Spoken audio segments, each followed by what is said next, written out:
കണ്ടോ, ഫോൺ മനഃപൂർവ്വം കട്ട് ചെയ്യുന്നതാ. ചിലപ്പം വല്ല മീറ്റിംഗിലും ആണെങ്കിലോ. താൻ വെറുതെ ടെൻഷൻ ആവണ്ട, ജയേഷ് തിരികെ വിളിക്കും. ടെൻഷനൊന്നും അല്ല സൂര്യ, നമ്മൾ ഒരാളെ അത്യാവശ്യ ഘട്ടത്തിൽ വിളിക്കുമ്പോ ഇതുപോലെയൊക്കെ പെരുമാറിയാ വിഷമം ഉണ്ടാവില്ലേ? അത്രേ ഉള്ളൂ.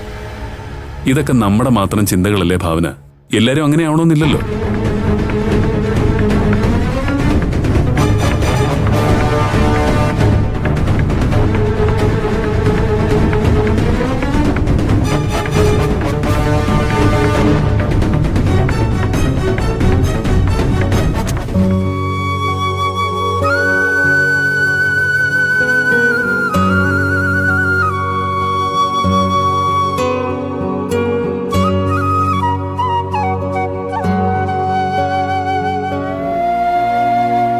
ഞാൻ പറയാതെ തന്നെ എല്ലാം അറിയുന്നുണ്ടെന്നറിയാം.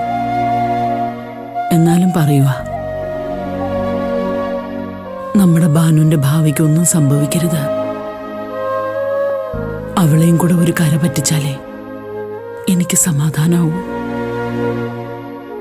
സൂര്യമോനെ ഭാവനയ്ക്ക് കിട്ടിയത് തന്നെ മഹാപുണ്യമാ. ആ മോന്റെ ധൈര്യമാ ഇപ്പൊ ഞങ്ങളുടെയും ധൈര്യം. അതുകൊണ്ട് ഞങ്ങളോടൊപ്പം എല്ലാത്തിനും കൂടെ ഉണ്ടാവണം.